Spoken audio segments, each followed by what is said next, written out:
Si on parle d'amour, on ne peut éviter de parler du plus vieux métier du monde. Il était une fois une prostituée qui avait de belles références. Elle avait plusieurs servantes à son service. En France, ce serait du genre Madame Claude. Une nuit, dans son sommeil, elle rêve d'avoir vendu ses services du soir au matin à un brahman. Mais, à son réveil, pas de brahman et pas de paye.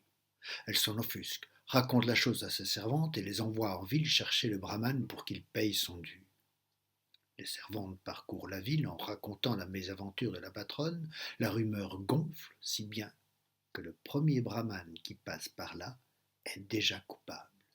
Entouré, bousculé, insulté, il a beau crier son innocence, la rumeur est plus forte que la vérité. Le roi passant par là stoppe l'agitation et convoque le brahman et la prostituée au palais. La prostituée s'explique.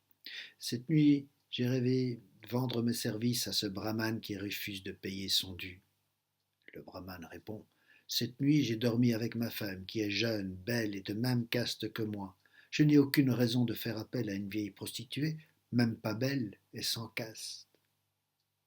Le roi prend l'avis de ses conseillers et revient.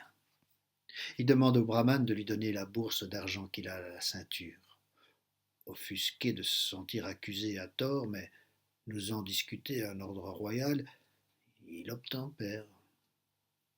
Le roi demande qu'on accroche la bourse à la poutre la plus haute et que l'on place un miroir sous la bourse.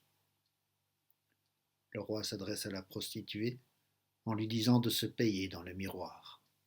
Sire, c'est impossible, c'est la bourse là-haut qu'il me faut. Le prix d'un service en rêve est le reflet d'une bourse dans un miroir.